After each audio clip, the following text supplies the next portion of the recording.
सभी साथियों को राम राम नमस्कार। उम्मीद करता हूँ आप सभी बहुत ही बढ़िया होंगे। इस वीडियो में हम बात करने वाले हैं बीएसएफ कांस्टेबल ट्रेड्समैन 2025 की भर्ती के बारे में, और यहाँ पे दो महत्वपूर्ण चीजों के बारे में मैं बात करने वाला हूँ।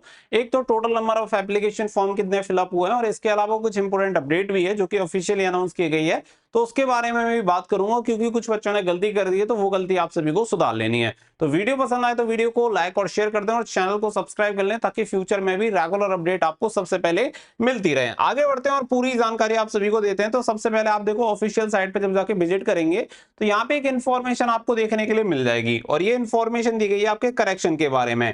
यानी कि जो करेक्शन डेट थी पहले कितनी थी, 24 से 26 तारीख करेक्शन डेट थी, यानी 24 से 26 अगस्त के बीच में आपके करेक्शन होने थे। 3 दिन आपकी करेक्शन चलने थे कि किसी के फॉर्म में कोई भी मिस्टेक हो गई है या चेंज करना चाहते हैं तो आप 24, 25 और 26 इन 3 डेट्स में अपनी जो करेक्शन थे वो कर सकते थे। बट अभी की अगर हम बात करें तो रिसेंटली यहाँ पे आप देखेंगे कि इसकी जो करेक्शन डेट है वो चेंज हो चुकी है। कल ही इसे अपडेट कर दिया गया था कि 26/8/2025 से लेके 28/8/2025 तक कर सकते हैं, क्योंकि यहाँ पे कुछ दिक्कत आ रही थी, सर्वर वगैरह की दिक्कत आ रही थी, जिसकी वजह से विंडो ओपन नहीं हो पा रही थी, कुछ टेक्निकल इश्यू था। लेकिन अब इस डेट को बढ़ाकर एक्सटेंड कर दिया गया और 26 अगस्त से लेके 28 अगस्त तक आप इसमें करेक्शन कर सकते हैं, और रात के 11 बजे तक ये लिंक आपकी ओपन रहेगी। और ये लिंक आपकी ओपन हो चुकी है, तो आप जाके जो भी करेक्शन करने हैं वो करेक्शन आप कर लेना। अब ऐसे में बहुत सारे कैंडिडेट ऐसे हैं जिन्होंने गलत ट्रेड चूज कर ली है, वो चेंज कर देना, या आपने कोई भी डॉक्यूमेंट्स वगैरह कुछ भी डिटेल्स ऐसी हैं जो कि गलत अपडेट कर दी है, उन्हें आपको जरूर से चेंज कर लेना है। क्योंकि अगर आप गलती करोगे तो आपका एप्लीकेशन फॉर्म ही रिजेक्ट हो जाएगा, तो आगे प्रोसेस में आप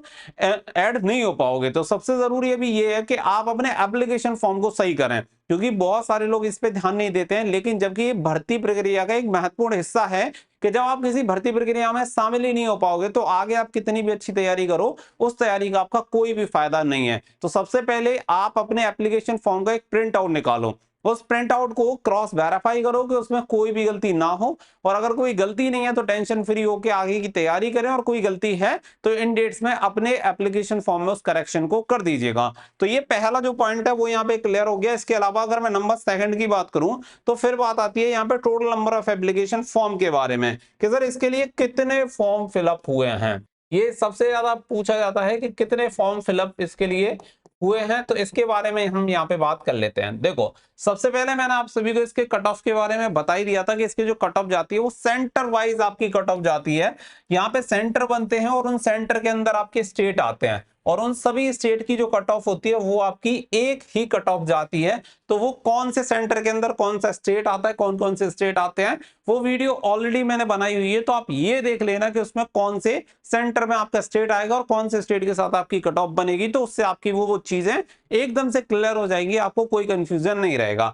तो जब मेन बात ये आती है कि जब आपकी जो कट ऑफ होती है वो सेंटर वाइज आती है, तो यहाँ पे जो डेटा है ना, वो डेटा भी आपका क्या चलता है, स्टेट वाइज आपका डेटा चलता है।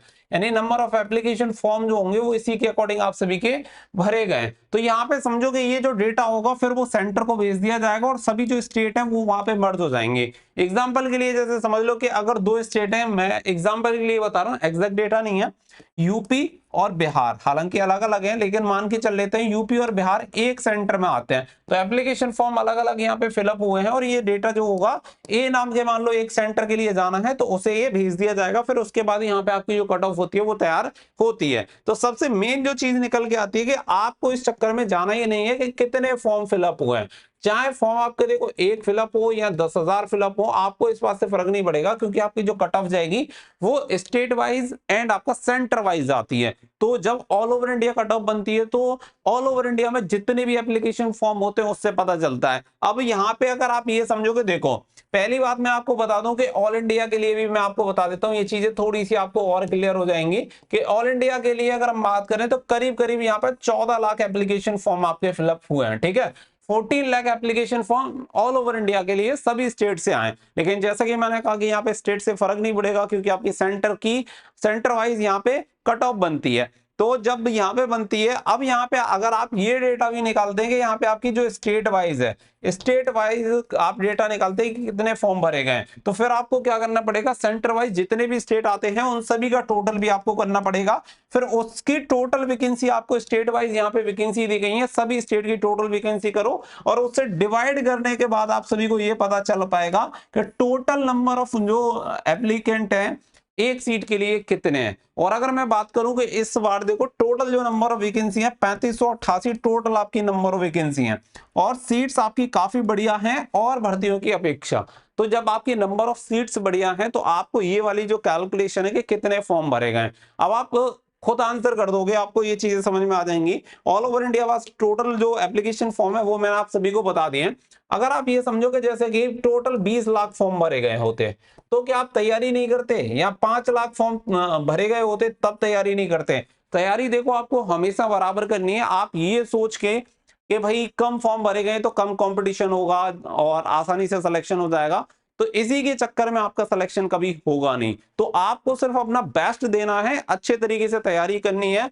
चाहे फॉर्म 20 लाख भरे जाए, 30 लाख भरे जाए या 5 लाख भरे जाए, तो आपका सिलेक्शन भी होगा, क्योंकि आपका टारगेट होना चाहिए एक सीट पे सिलेक्शन लेना। और अगर आपका वो टारगेट है तो कहते हैं ना कि जैसे मछली नहीं देखनी, मछली की आंख देखनी है। तो मेन चीज है आपको टारगेट देखना है कि मुझे चाहिए एक सीट, कितने भी फॉर्म भरे जाएं, कितने भी ज्यादा हो या कम हो, मुझे इस बात से कोई फर्क नहीं पड़ता, मुझे चाहिए सिलेक्शन और मैं हर हाल में अपना सिलेक्शन लेके रहूंगा। तो इसलिए अपने फिजिकल की तैयारी में भी आप जुट जाइए, क्योंकि फर्स्ट स्टेज में आपका फिजिकल होना है।